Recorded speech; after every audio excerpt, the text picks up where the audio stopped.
thank you for joining our 6th Refocus and Rebuild Technology Series. I'm Margie Douglas with the Small Business Development Center, and I'm excited to partner with my SBDC colleagues in Southwest Virginia, Virginia Community Capital, UVA-WISE, and Aegis IT to provide training that assists businesses in sustainability and growth. This session is being recorded for educational purposes, and it will be provided to the participants. In order to assure that we cover the information for today's session, we have muted everyone. However, we appreciate your feedback and questions, so please feel free to type your questions in the Q&A, and we will address them at the end of the presentation.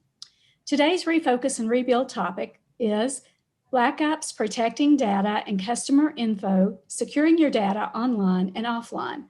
Our presenter is Jonathan Evenden with Aegis IT Solutions. Jonathan is the president and founder of Aegis IT, located in Kingsport, Tennessee. He has been full-time in the IT industry since 2004 and started Aegis IT in 2012. In rare moments, he is not in front of a computer. He loves playing board games and watching Netflix with his wife and son. Jonathan, we really appreciate your time and your expert advice. So with no further ado, I'll turn it over to you. Excellent. Thanks for letting me present today. I love doing these. Okay, and then swap mice here. I've got a special no sound click mouse. All right. So I'm Jonathan Evenden with Aegis IT. We provide quality IT solutions and found a customer. Oh my goodness. Let me start over. This is Jonathan Evenden with Aegis IT. We provide IT solutions and business solutions found on personal integrity. Today, we're going to talk about backups, protecting your data and customer info. So we're going to talk about on-site and off-site backups. Just quick introduction. My background, I've been fixing computers since the mid-90s. It's something that I deeply enjoy. It's a passion and a hobby that pays the bills, which is just an absolutely wonderful thing to have. I started enterprise IT in 2005, right out of college, basically. I worked for my high school, worked for my college, and just kept going with it. And started Aegis IT in 2012. It was something that I'd wanted to do for some time and had the opportunity to do so and have never looked back. Aegis IT, we provide hardware and software support. We sell computers, servers, networks. We sell Office and any number of software solutions. We also provide managed IT services, managed antivirus, managed content filtering, and then also a huge piece of what we do for clients is disaster recovery and prevention, which is what we're going to focus on today. All right, so let's talk about the big overview for this presentation. So an important thing to understand is what are common sources of disasters. By knowing what the common sources are, you can take steps to prevent disaster from occurring, as well as mitigate the impact of those disasters. So we'll spend a little bit of time talking about what are common sources of failure, at least in the IT world. Then the next thing is, once you know what those common sources are, how would you prepare for these disasters? What are common things you can do to help? You can't prevent them entirely, but what are things you can do to help make sure that they're not as impactful as they might be otherwise? And then also, what can you do to secure your company data? And then finally, how can you test your data recovery? An important thing to know, or important thing to understand really, is that you can have 10 different backup solutions, but if your recovery doesn't work, they are of no value. So your data backup is basically only as good as your ability to recover from those backups. And different backups have different recoveries and different times. So testing your backups is extremely important, and you definitely do not want to have the first time you try to recover be the time when you actually need to recover. So let's think about some important questions. So this helps drive how people plan out their disaster recovery and how we consult with businesses when we're working with them. So an important thing is, how much data can you afford to lose? Maybe this is email, maybe this is line of business such as QuickBooks or other accounting, or maybe your practice management software. What about documents? What I mean by how much data can you afford to lose, I've had clients that got hit with ransomware, and this particular client, I had recommended that implement some backups, and he decided that he didn't want to implement any backups. And ransomware affected every single document that he had. He lost everything. So we're talking 10 years of documents and Excel spreadsheets and PowerPoints that just all disappeared. I'm not sure what happened to him because we stopped working with him somewhere later after that. How long would it take to recreate your work if you had 1 day of work, 1 week of work, a month of work, or a year of work? So most of our clients that we work with can tolerate a day of work. Like 1 day is not the end of the world. So if we had to restore from last night's backup and you had a full day of work, that's an inconvenience. There will certainly be cost to that, but that's not a showstopper. We had one client that, due to failure of a system that was not under our management, they lost 2 weeks of work. Now, with the size company that they were, that meant that it took about 4 weeks to get that data back. Reason being is you had 2 weeks of work that multiple full-time employees had been entering in. So not only did those employees still have the regular workload, but they had to go back and sift through paper to re-enter 2 weeks of work. So it took longer than 2 weeks to recreate that data. So if you start talking, you take that same metric and you start looking at a month or a year, that's when you start having catastrophic failure. So if you lose a year's worth of data, you are going to be in serious trouble, more likely than not. So what we're trying to do is prevent these scenarios from happening, as well as figure out what's going to be an acceptable level of downtime and what's an acceptable level of data loss. And then another important question is how much would it cost to replace this work? This would be a matter of employee downtime, because now you have employees that are not necessarily working, as in they're not generating revenue for you. They're now recreating data and redoing work that you've already paid them to do. But also, you're probably paying someone to recover that data. You might be paying someone like us to restore from backups, and that can get expensive depending on how long it takes and how much recovery is involved, as well as what company are you using. So these are important questions that help dictate and drive backup strategies, as well as how we plan for helping clients. So let's talk about disasters, and let's talk about some quick numbers. The most important disclaimer I can say is I have no way of substantiating these numbers, so take this with a grain of salt. However, these numbers are a bit consistent across different sources that I found. So they seem accurate, or they seem anecdotally sound. So we'll go with that. So it seems about over 90% of companies without a disaster recovery plan who suffer a major data disaster are out of business within a year. I would wholeheartedly believe that. If you suffer hard drive loss and all your QuickBooks files are gone and you have no backups, that's going to be a very serious problem, because now you don't know who owes you money. You have no ability to send new invoices. I mean, it's a showstopper. On the other hand, companies that have tested backup and recovery plan are able to survive ransomware attacks. This is also very true. I am extremely thankful that we've not had too many clients that have had ransomware hit their networks, but the ones that have, we've basically been able to recover from backup. So yes, you can take measures to prevent ransomware from getting on your network. Yes, you can do training, and there's all sorts of things that can be done to help keep it out. But if it hits, the only thing that's going to help you is an effective backup and recovery from backup.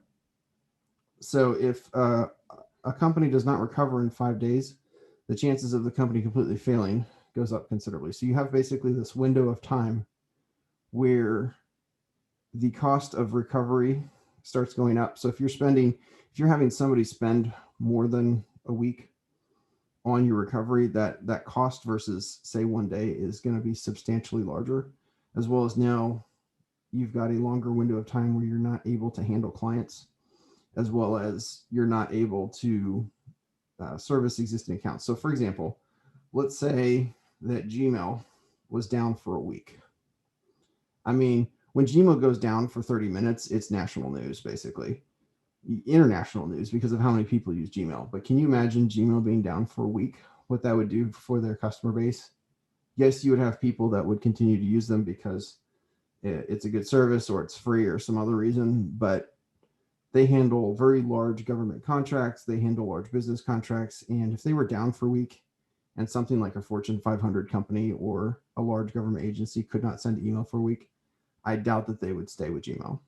So their inability, if the inability to recover means that the chances of customers leaving go up, as well as that's a massive loss of revenue in that time frame. So just remember, these numbers are entirely unsubstantiated.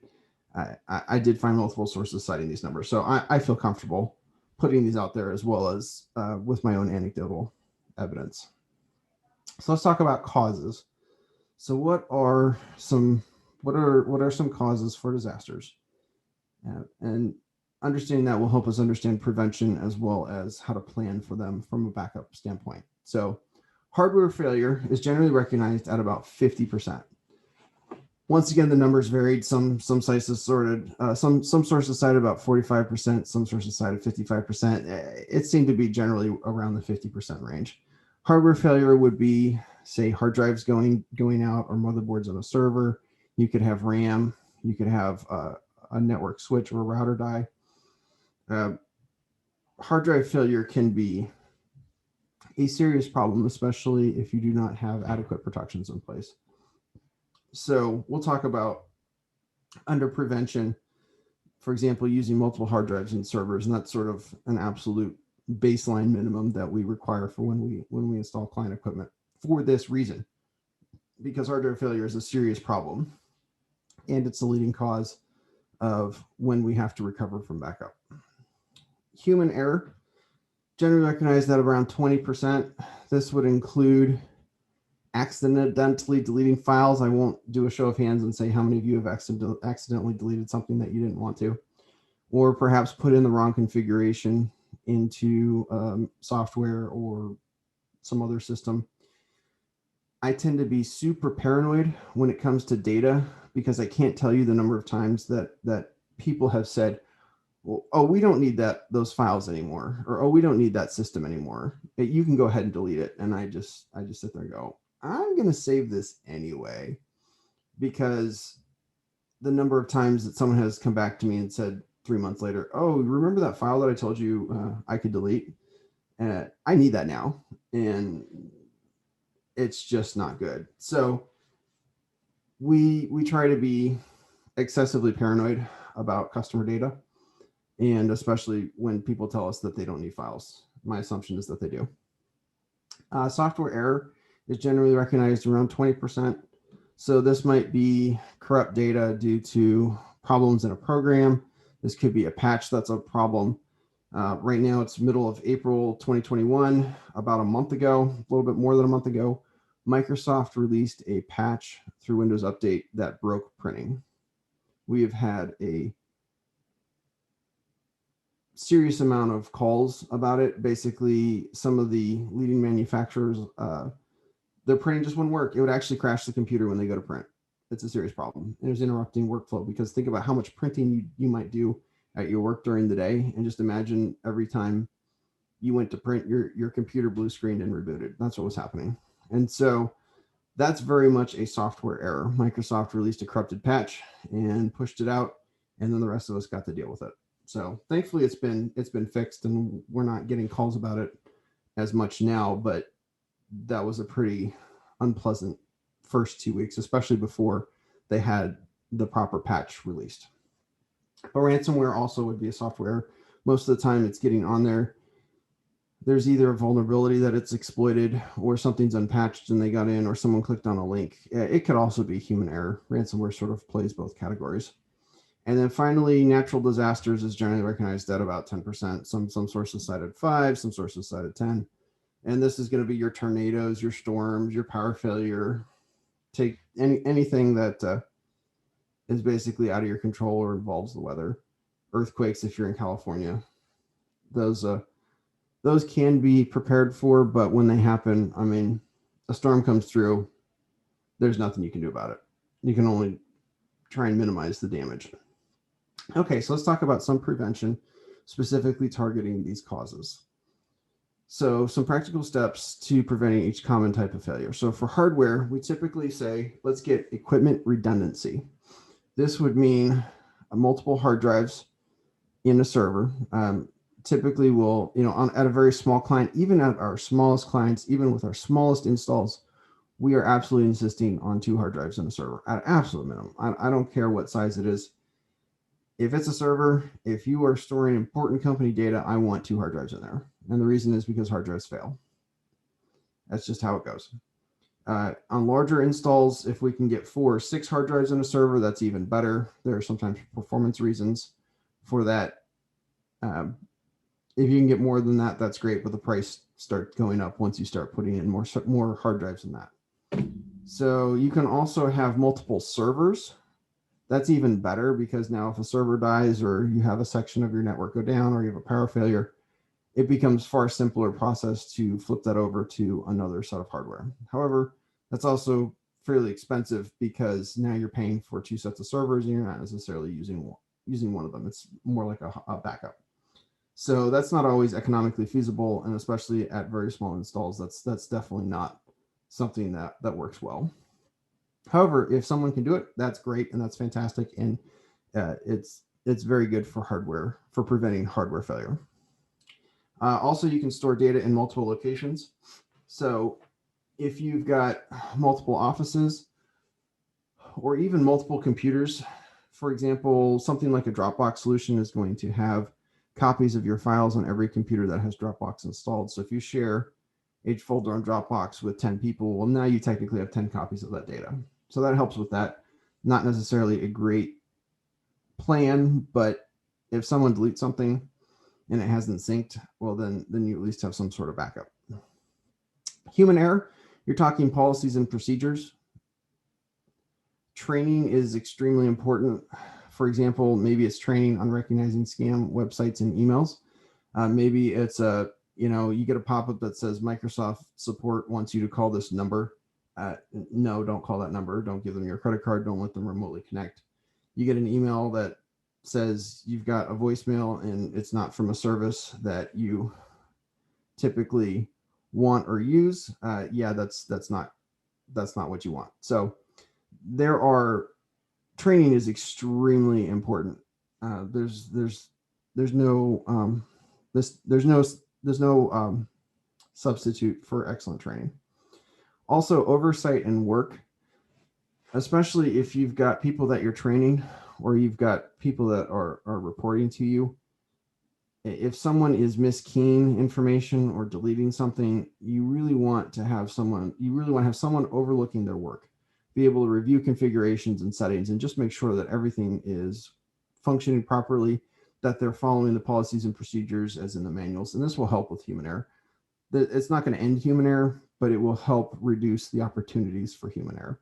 I didn't include this on the slide, but you could also have security in place, such as not allowing someone access to systems and not allowing access to programs.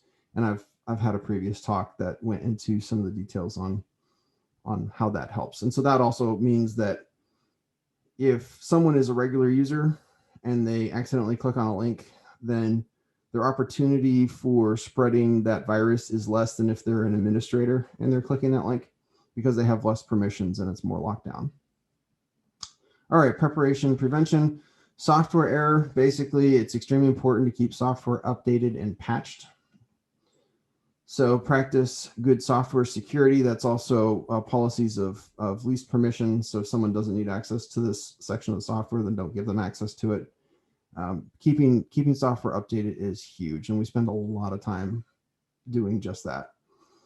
And that also helps prevent exploits, because you have situations where someone discovers that there's a remote exploit in this code, and then the vendor pushes it out. But if it doesn't get installed, well, that exploit is available for anyone to take advantage of. Natural disasters, this really depends on the size of the organization and how much you want to plan for. So you could have backup generators if you really need to keep your systems running 24/7. You could have alternate work sites. You could not build your office in a floodplain. In all seriousness, one of my clients has a large river in their backyard, and supposedly it doesn't flood. It's not supposed to flood, except when it did last year. And so they supposedly had a once in 50 years size flood in the river, which is at least 100 yards back, flooded and got up to, I want to say, 4 inches on the first floor. And so they lost all the computers except for the one or two that were up on the desk, because all their computers were mostly on the floor. And so, in that situation, prevention would have been, don't put the computers on the floor, which now they don't. All the computers are on their desks. Or just don't put an office in a place where you have a large river that could potentially flood. Natural disaster planning really depends on how much money you have to throw at that, as well as how fast you need to recover and how big is your organization, because you could spend all sorts of money on that.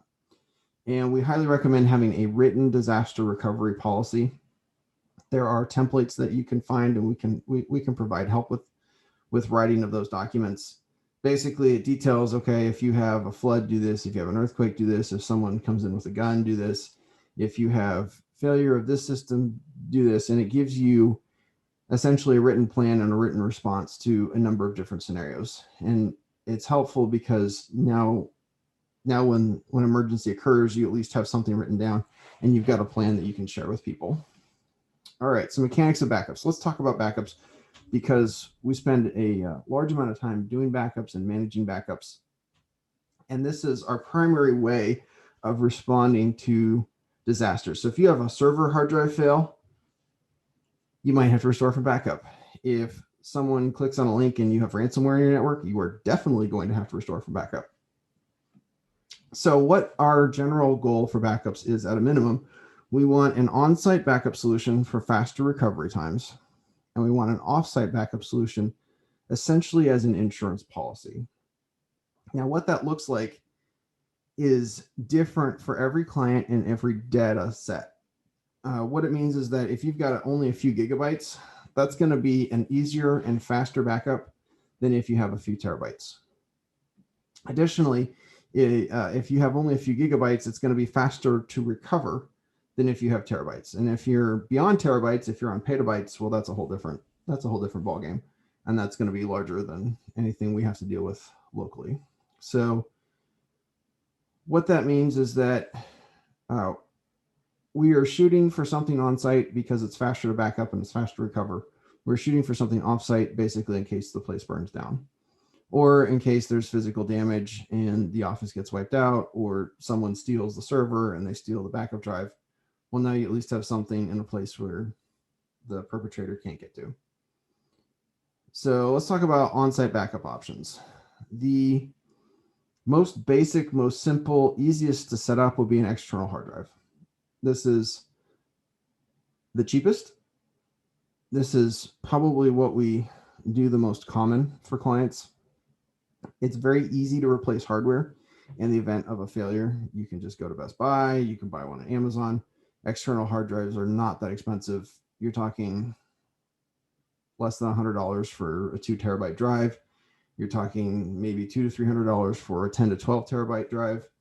They're ubiquitous. They're everywhere. You can attach external hard drives to desktops. You can attach them to servers. You can just throw hard drives at everything. The issue is that they don't scale. So basically, an external hard drive, you've got it plugged up to one server. It's going to back up that server. You're not going to really have a great time backing up additional servers or additional resources. So it's sort of a one-to-one relationship. They're common because of cost, and they're common because of ease.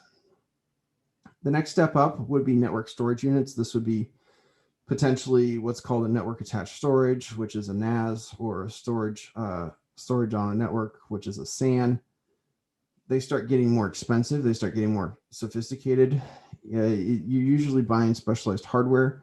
You're not going to find it at Walmart or Best Buy. Some of the NAS devices you can find on Amazon. If you're going high grade enterprise NAS, you're going to buy it from HP You're going to buy it from Dell. You're going to buy it from basically a SAN vendor. So this gives you more options. This is where you could get a unit that has 50 terabytes of space to back up. You're not going to be able to buy an external hard drive that has 50 terabytes of space. You're not going to buy an external hard drive that has 200 terabytes of space. But you could very much put together a SAN or NAS that has 200 terabytes of space, depending on how much space you need. So this is a great option if you've got multiple servers or if you've got a large environment where you have a very large data set. This is how you scale. And finally, if you are a very large organization, you need a high level of redundancy and you have the money to spend on it, basically you get a second site. This is the expensive option because now you have a second copy of hardware. You're paying for a second location, you're paying rent, you're paying data, you're paying bandwidth. You probably need a pretty high speed link to be able to continuously sync data between the two sites. It's also much harder to replace equipment. You're not going to go to Best Buy to grab a new server. You're not going to go to Amazon to grab a new server. You're going to need to order it from whatever vendor you purchased the equipment from. That usually takes time. You know, if it takes a week or two lead time for a server, you better have a backup of the backup and extra copies of the server to be able to swap in at a moment's notice.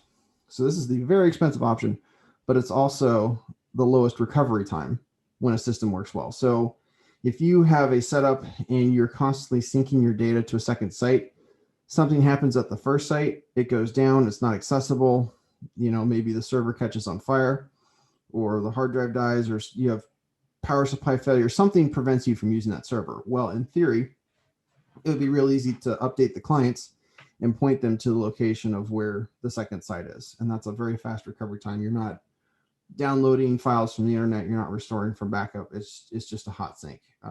Once again, very expensive, but extremely good for recovery as long as it's set up right and working well.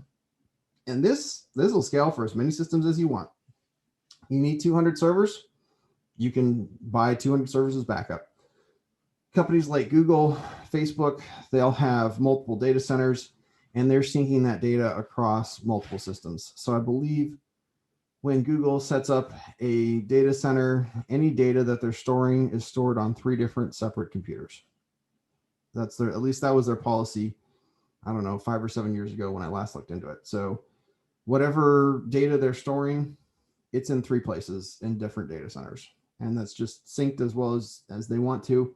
And that way, when hardware dies, they don't even notice it because it's in multiple locations.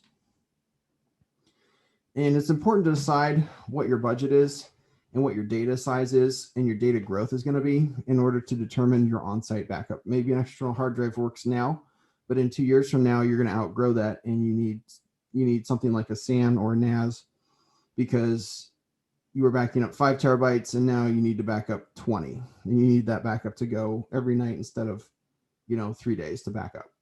So that's where you need to have a good understanding of your business and your data, as well as your data growth to determine how best to handle that. Other options exist, but are less common. For example, I won't do a show of hands, but how many people have had to swap tape drives and tape units. I do not miss those days. Tape drives are still in use. If you've got an extremely large data set, tape is basically the best option for backing up. When I say large data set, I mean 500 terabytes. You need to back up 500 terabytes. Tape is the way to do it because of how fast it can write data to tape. Let's talk about offsite backup. There are dozens and dozens and dozens and dozens of vendors. There's just so many different offsite backups. So we do have our favorites and our preferences. I've got a vendor that I've used for 15 years now. It's a vendor that we use for our own offsite backups, and I've been very happy. And we have been able to recover every time we've needed it. So some charge for just the software. You can buy something like Backup Exec from, I guess, Symantec Norton, and that's just you're paying for the software. Then others will charge by the storage use, and then some will charge for both. Something like Acronis, you're paying for the software, and then you're paying for the data offsite that you're storing. So big question for offsite is how much storage do you need? There are vendors that will say that they let you store unlimited data. I say unlimited in quotes because it's not going to be unlimited. That's just, it's a marketing term. they're going to charge you at some point, or they're going to cut you off at some point. Typically, we'll get clients that have gigabytes, hundreds of gigabytes. We do have clients that we need to back up terabytes of data. It depends on the industry. If you've got just documents and PDFs, that's going to be pretty hard to hit terabytes. The clients that we have the terabytes of data, we have some engineering firms that have very large CAD files and have a lot of them. That's pretty easy to hit terabytes of data in that scenario, because CAD files are large. They have all these extensive details and drawings. And so it depends on, in that case, we've got them on a multiple terabyte plan for offsite backup. And then the question is, how much will you spend per month? So each of these vendors, vendors that you look up will charge differently. There's different amounts based on, if you're doing terabytes versus gigabytes versus tens of terabytes. And so that's where knowing your data set and how much you're growing will help you budget out how much you need to spend. So continuing offsite backup, some important features that we look for: email notifications of jobs. This lets you know that your email or that your backup job completed. We get daily email alerts. We have them separated out in a separate mailbox because there's so many of them. Just imagine if you were getting 200 email alerts every day from one place. And so that can be overwhelming. And so we've got that separated out to make it easy to keep track of that. You need to be able to handle multiple computers. That's pretty much the case nowadays. That wasn't the case 10 years ago, especially if you're looking to back up your home data. We do get asked occasionally on residential backups. Those are typically more limited than the enterprise. Will it handle more than just raw data? So if you've got a SQL database, will it handle system state, which is related to Active Directory? Will it handle Microsoft Exchange, although that's becoming less and less important these days as people use on-site email platforms.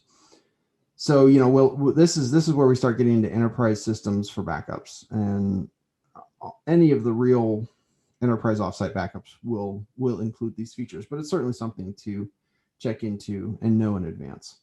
Reliable restore. Now, what I mean by this, one client got hit with ransomware, and we had just started doing work for him. So we hadn't made any changes to his network, but we had just started doing work for him. And so he had all his backups in Carbonite. This was probably 7 years ago. And so Carbonite at the time was not a particularly enterprise geared solution. They have since bought another one of their competitors that allows them to move better in the enterprise space, but at the time it was very much geared towards residential. And so what happened is that Carbonite was keeping copies of his files, but not really. So he was able to go in and look at old copies of the files, which is what he needed because of the ransomware, but he couldn't bulk recover them. He had to click on each individual file to get the previous copy of it. Additionally, there weren't always copies of each individual file. So his backup ended up being worthless. Like, we could not recover his data using Carbonite in this particular case. And that was the only time I've seen somebody pay ransomware to get their data back. And he actually got most of it back. But yeah, so as a result, that forever turned me off from Carbonite because it was literally unable to restore. So what's the point of having a backup if you can't restore from it? And then also multiple copies of the files. File versioning. This is important because if someone deletes a file, or also what's common is save data over it. So you make some changes and you save it, and then you make some more changes and you save it, except you don't realize that you didn't change the right thing, or you changed the wrong section of the document or spreadsheet. You need to go back and find older copies. We've also had problems where a patch or a software update breaks something, and now we've got to go back and recover an older copy of that file. So file versioning is extremely important to be able to handle your offsite backups. The one thing I forgot to mention on the slide that I realized after I had emailed it was that we'd also be looking for encrypted storage on the offsite backup. So we don't want other people looking at our backup files We want to make sure that you have to have some separate key or code to be able to get in to access those backup jobs, because you don't know who's looking at your data offsite. But if it's encrypted, then that doesn't become an issue. So backup schedule. How often should you back up? All of our backups run daily at an absolute minimum. Like I said, their window of loss of 1 day is mostly acceptable at clients. However, if you need something smaller, incremental backups can be run during the day. So it's entirely possible to have a backup at 7 a.m., a backup at 12 p.m., a backup at 3 p.m., and a backup at 5 p.m., and then a full backup later that night. It's entirely possible to do that. Additionally, there's solutions that will let you continuously change data to another location for even faster backup time. I tend not to like those as much because they tend to have issues with syncing. They're just not as robust of a solution as a regular backup job. So I typically will not use something that does continuous sync in this way. That's different than if you're doing something that continuously syncs to a separate site.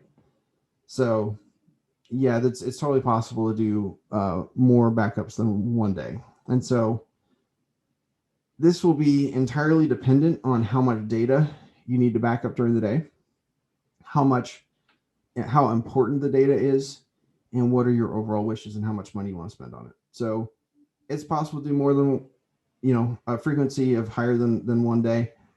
I've got clients that they'll say to me, "Oh yeah, we run a backup at the end of the week," and I just go, "Please let me change that. Please let me change that to once a day. You'll thank me later."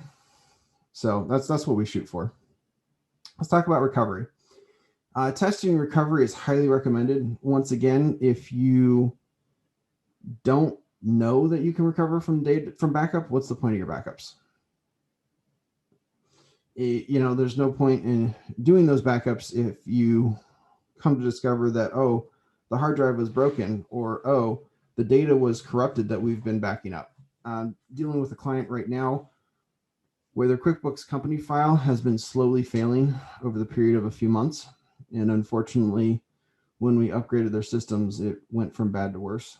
And so it sort of looked like that there was a problem in how we did the upgrade, but then we started pulling backup copies from prior to us doing the upgrade, and that company file was still having an issue. So that, I feel bad that they're having issues, but it made me feel better because it wasn't us.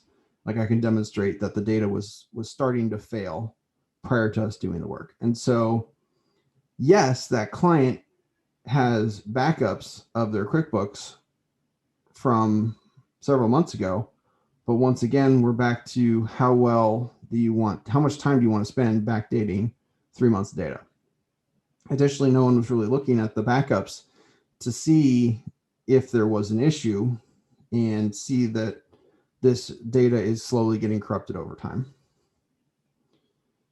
And really, the only way to discover the only way to discover gaps in your backup plans is to try and do a recovery itself. So that's your chance to see, we're missing this key folder, or this data didn't get properly backed up, or I only got 50% of this folder and I really need to make sure that we've got 100.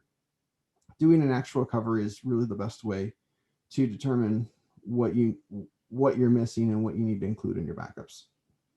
And ultimately, it's considerably better to uncover errors during testing than when you need to actually recover from failure. The time to find out that you have backup problems is not when you have a failure.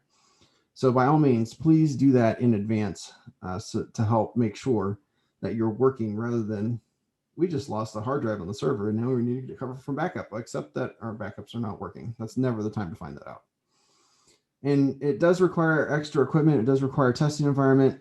Depending on the size of the organization, this may or may not be feasible. Once again, it all comes down to how big is your data set, how much money are you willing to spend on it, and how important is that if that dies. So let's real quick, some recovery principles. First principle is, please hope you never have to recover for real. Very important. Once again, this is mostly treated as insurance. It's there if you need it, but you really, really, really hope that you never have to use it. And we also treat our layers of backup as you have one less backup than your total numbers of backup. What I mean by that is, if you only have one backup, you have no backups. So if you're only backing up to an external hard drive, you essentially have no backups, because chances are no one's monitoring that backup. You're not looking at it every day.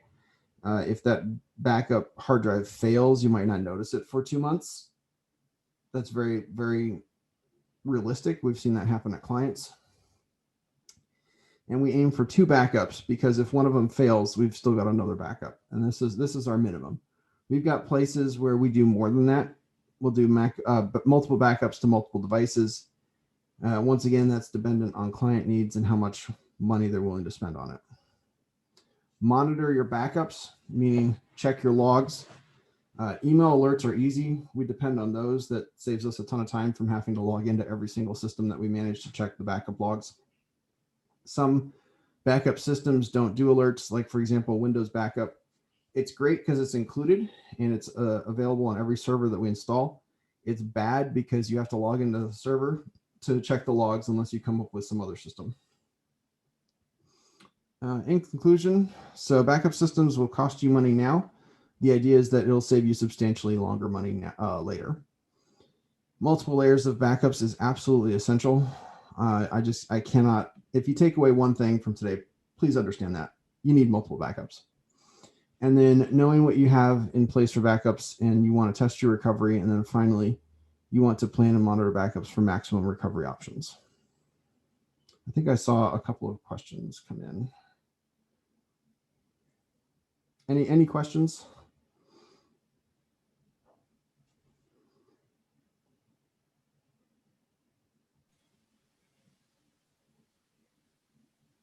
I can ask my questions to you, John. Margie, would you like me to ask mine? Yes, go ahead. Okay. So, Jonathan, you may have went over this and I missed it, but can you review, a lot of people think that, cloud-based computer filing is sort of the same as a backup system, like Dropbox, OneDrive, that type of thing. You're shaking your head. So can you maybe give a review of what that is versus a backup? Yeah, so cloud-based file solutions are great. What it does is it means you're not paying for your own storage. What it does is it lets you sync files to other computers and other people very easily. Like, they're designed for ease of use. If you have a more professional version of Dropbox, they will give you file recovery. We've got one client that pays some ungodly amount to Dropbox every year because they have so many people on the platform, and they've had at least 3 times where an employee has gotten ransomware, which has wiped it out for everyone in the organization. And so we just submit a case to Dropbox, say, hey, here's a recovery point. Please undo this change, and boom, they undo it. Now, sometimes it takes a couple days to do that, but there's always the idea that I will be able to undo that set of changes without any issues. So that is not a backup solution. A backup solution in that case is an extra layer that's independent of that vendor. Because what happens if Dropbox decides to lock you out of your service? Or what happens if Dropbox decides that they're suddenly shutting down? That's happened many places where a company seems like it's doing okay, people are using it, and then all of a sudden they're out of business. It happens.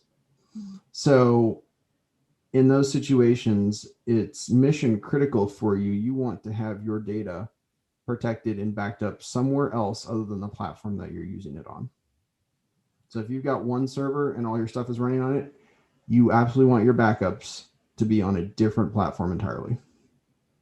That way, if there's failure or the system shuts down or the service closes or is not accessible or you're locked out, then you are not out of your data. Bottom line, it's not a backup. It is a file. That's correct. So, do you have a recommendation with so many people working remotely now of backup options based off of remote work, or is that individualized to each company? So the general principles are, how are people working remotely? Meaning, are they using a laptop that's at their office? Are they connecting back to a server that's in the office? So if everyone's working remotely, but they're connecting back to a server, well, that's still only one thing I have to back up, because now they're remotely connecting to the server and working from there. If, on the other hand, everyone's using their files locally, then now you need to make sure that you're backing up those endpoints. And you need to make sure you're backing up those laptops. And typically, if people have critical documents, you're going to want to back up those systems anyway, because there's nothing more fun than your laptop hard drive dying and now all your documents are gone. Thank you for those questions, Mandy. Is there anyone else that has questions that's on the call? Jonathan, is there any rule of thumb for how long you should maintain or keep those backups? It's a great question. So it depends on your data size. It depends on how much money you're willing to put at it. Typically, if I can get a week at a minimum, that's usually okay. I've got a couple of clients where I've got a smaller window than that, and that makes me really nervous. And the reason that makes me nervous is because if there's a problem, it might be a few days until someone notices it. And it's entirely possible that that window of time is too late. So I get real nervous if I don't have at least a week. Ideally, I'll get more than that. Like 2 to 3 weeks is great. 2 days is not good. That's a backup solution, but not really. Jonathan, I have a question. We all use our smartphones. Is that something that needs to be backed up, or is there a way to back those up? Well, if your phone died, how many pictures would you lose? How many videos of your kids, grandkids, whatever it is that you're taking pictures of? I take pictures of business checks. That's about it. I'll take pictures of client equipment or, anything like it's my work phone. I use it for work purposes, but I personally back up my phone because there's data on there that I don't want to lose. Now, something like iPhone, they have iCloud. They make it very simple. It's integrated into the application. Your iPad, your iPhone, Apple really wants you to back up to the iCloud. Once again, that's paid, but I think it's something like $100 a year for a terabyte or something. For your personal device, that is a great option. For a company phone, you're going to want something like Apple Mobile Development or Apple Device Management is what it is. And they have some enterprise tools that let you manage that for enterprise equipment.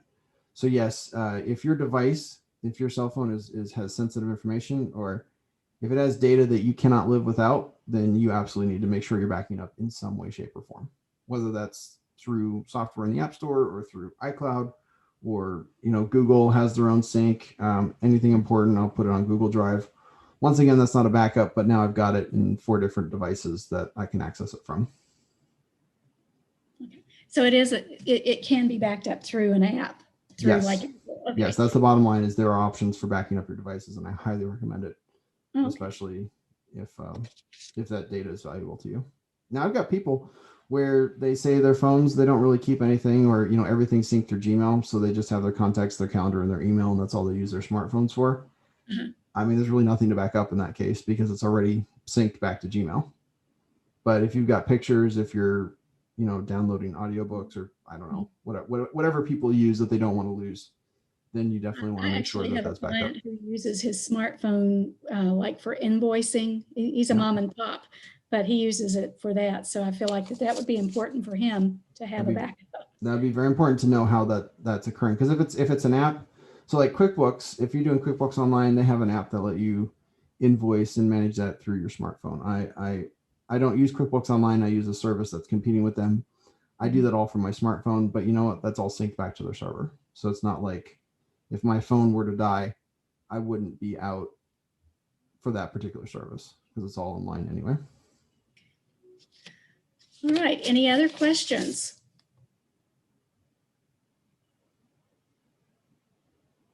Well, Jonathan, you really covered that well. Excellent. I really appreciate you being here with us today, and would like to thank everyone who has participated. You really don't want to miss the next biweekly Refocus and Rebuild session, which is going to be held Thursday, April the 29th at noon. Jonathan will be with us again, and he will be discussing considerations for remote work, how to set up staff to work from home long-term. So your question is leading into that, Mandy. We already had it planned. It's a hot button topic right now. That very, very much so. All right. So thanks everyone for joining us. And again, you should be receiving a copy of this recording. And we really appreciate you being here and taking the time to learn more about technology. Have a great day, everyone. Thank you.